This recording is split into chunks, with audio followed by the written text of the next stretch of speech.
The United States is in a lot of debt. Currently, the country owes $27.2 trillion.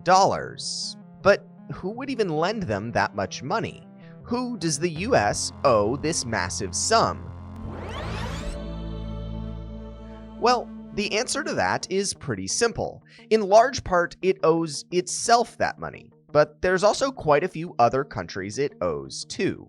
The US essentially owes two groups of people: the general public, which can be other countries or even investors in the US, and itself. But before we get into who makes up those groups and what the percentages look like, first, let's get some basics.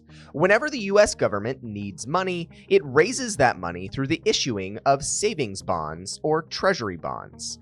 These bonds are basically pieces of paper that say the US will pay the person or agency that buys it back with a little bit of interest.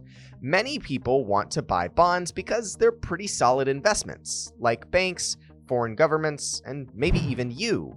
The debt ceiling, which you may have heard about, is actually the cap that is set on what the US Treasury can issue in terms of bonds.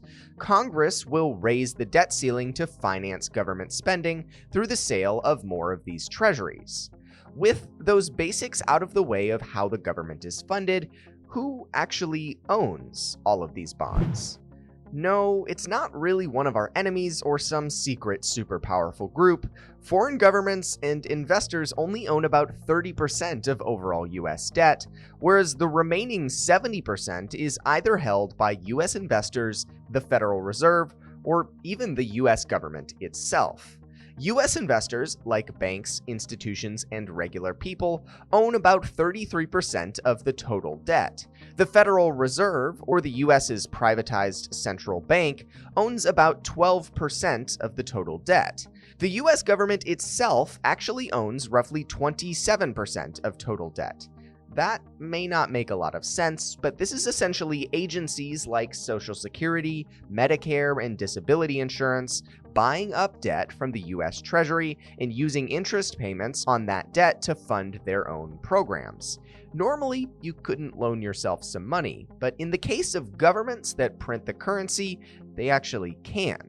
The remaining roughly 28 to 30% of debt is owned by foreign investors, the largest being China and Japan, but Brazil, Ireland, and the UK are other big purchasers.